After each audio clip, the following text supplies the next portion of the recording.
Guess where we're going today? SeaWorld.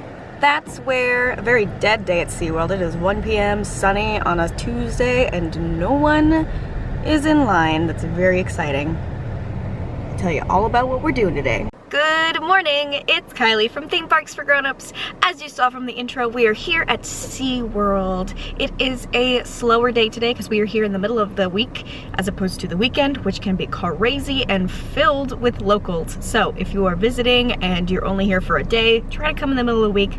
That is a general rule for most theme parks. That being said, today we are covering all the things that you should absolutely try to do if you are visiting SeaWorld. And this is very applicable if you are visiting for just one day at SeaWorld, which most people are. Some people set aside 2 days, but really I think it's a one-day park. But I'm gonna show you everything that you absolutely should do, and then I'll give you some alternatives if you can't do everything.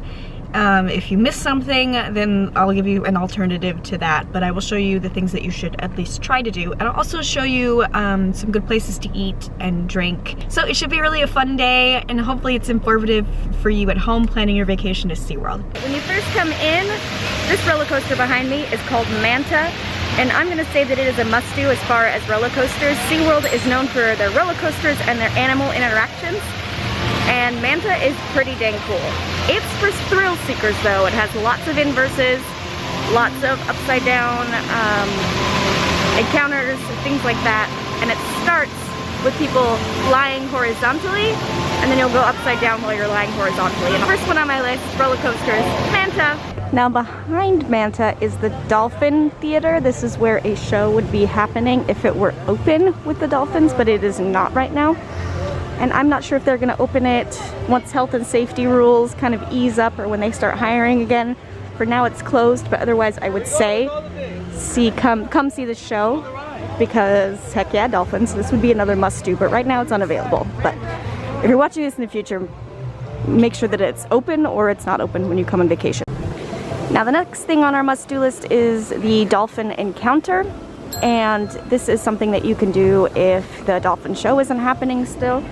It's the next best thing, and trainers come out and they have the dolphins do some behaviors, they teach you about the dolphins, and you can come see them do some really cool things. And so I totally advise doing this one, stopping by. You don't really have to line up that early.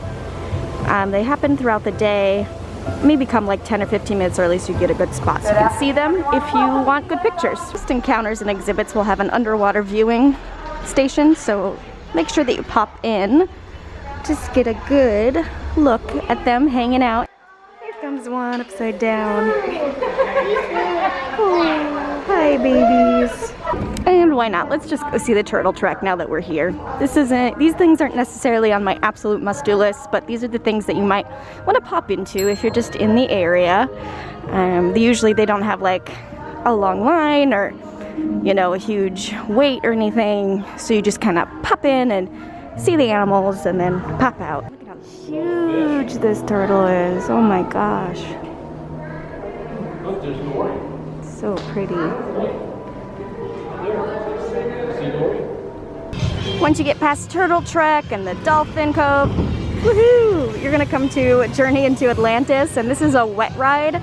Now this is, I'm gonna say, an alternate to another wet ride that I'm gonna show you. So there's a brand new wet ride called Infinity Falls, and that has a huge drop.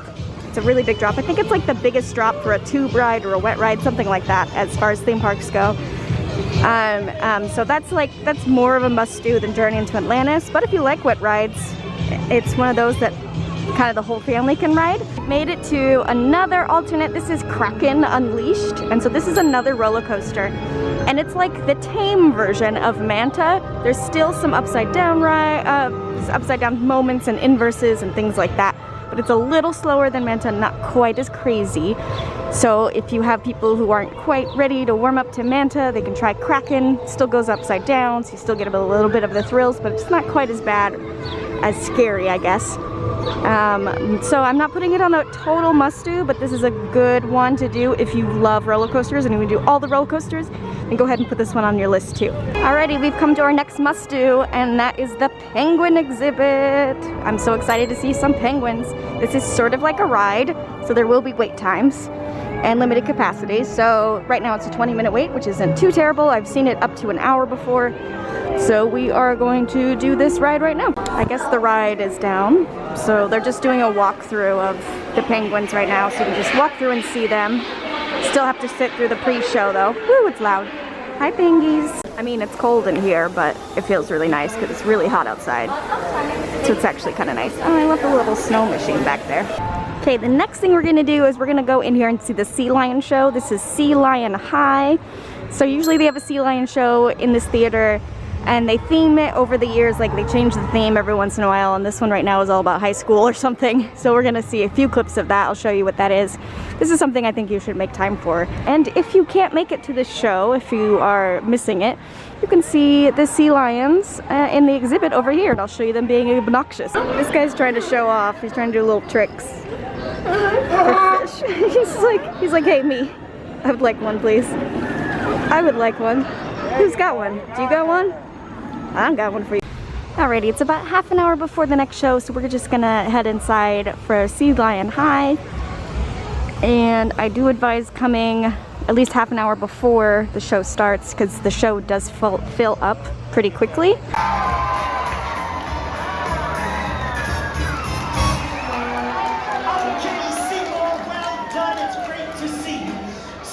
I know that you are aware today is the day of the big test.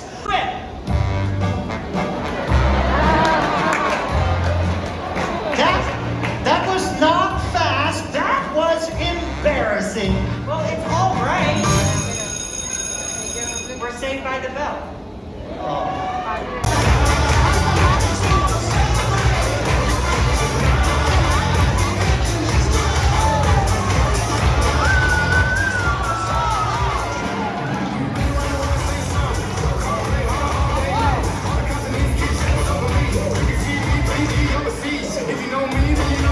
This is Flamecraft Bar, and it's located right here on the water, so you get a bit of a view, and then there's the Orca Encounter stadium behind there. And this is where we're gonna order some food, and they also have some bar snacks, so I'm gonna show you the menu real quick. So you have like big yummy cocktails, and then they have bar snacks, which is like chicken quesadillas and brisket tacos, nacho supremes, signature pretzels. These prices are about equivalent to like Smoker's, the Voyager Smokehouse, but they're a little bit heftier as far as the food goes. But we're gonna try a drink here. Okay, so I got the Hurricane. Comes with all sorts of different rums, pineapple juice and banana and several rums inside of this drink right here. I wish that I had filmed my first sip of this drink because she poured it a good amount. This is the strongest theme park drink I've ever had, and I don't know if this is just a fluke or if SeaWorld is just doing it right, but this is worth the $13 that I spent, and I don't say that often.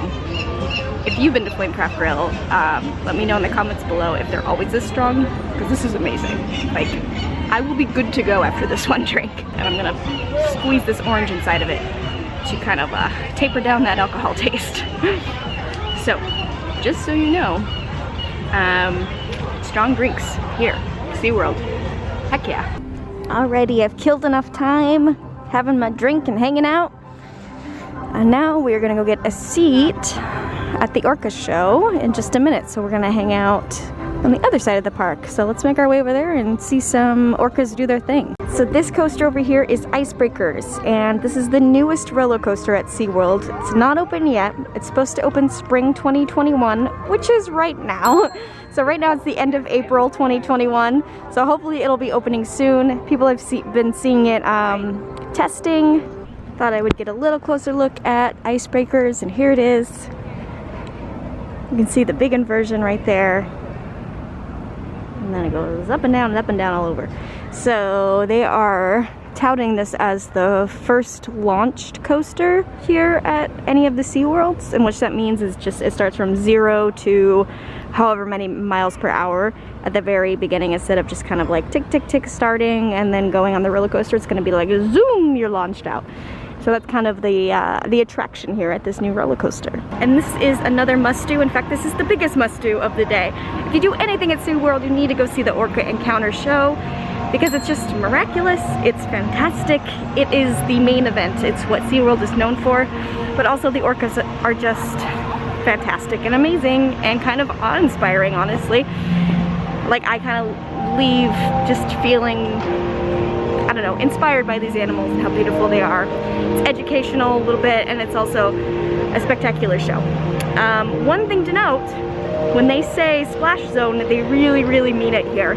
This isn't just like a little flick, a little bit of a splash, kind of like at the sea lion show. You definitely get wet, but here you get soaked, like soaked to the bone. So if you don't want to get wet, don't sit in the splash zone here, because you will just be drenched and you will be wet for the rest of the day.